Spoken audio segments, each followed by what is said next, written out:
Greetings, ladies and gentlemen. I hope you are good. On my side, I cannot complain. I am great. Welcome to Financial Influence Focus channel. So yeah, today we'll just talk about the difference between the nominal interest rate and the lending rate. So it is very important, especially if you're planning to take out a loan or planning to take out any obligation of some sort, to know the difference between the two. Okay.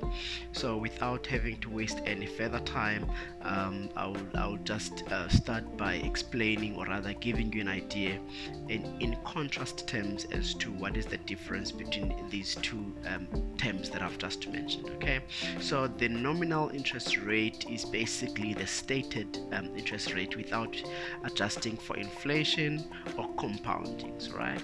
So it basically, you can say that it represents the rate you see on paper, that is the nominal interest rate. So in contrast, the lending rate, which is also known as the effective interest rate, sometimes they call it annual percentage rate, which is APR. It does accounts for factors like compounding and fees, providing more accurate picture of the true cost of the borrowing, right? So in other words, the nominal rate does not include the fees or other fees that are hidden, but it's just more like a face. I can call it an advertising rate in a way. So it is that's where the difference is between the effective rate or lending rate and the nominal rate. Okay, so the effective rate basically does take into account the compoundings. That means the term for how long you'll be holding the loan. So maybe let's say if you're planning to take out a personal loan, then they tell you that if you take out, maybe like for instance, I'll make an example. Let's say you take out 100,000 personal loan, and then they tell you that you will split the installments,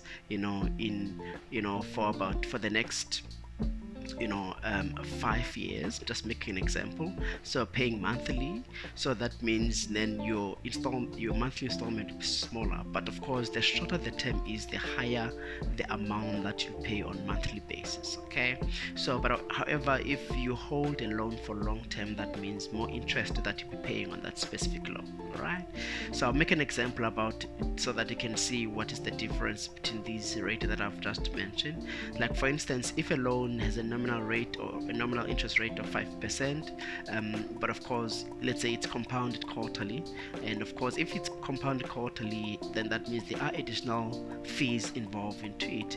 So that means the lending rate, which is the result of adding the fees into the nominal rate, can become higher.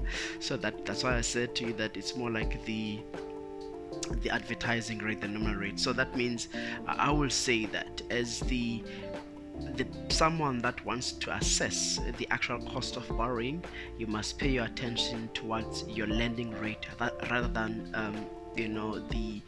the nominal interest rate. Okay, so all that being said, also just to say more like an advice that as much as loan, of course we take obligations now and then to because of we want to attend to those emergencies, but the longer you hold an obligation, the more you are expected to pay interest. All right, so that means if you can have an ability or capacity to shorten the term, that means you'll be buying more.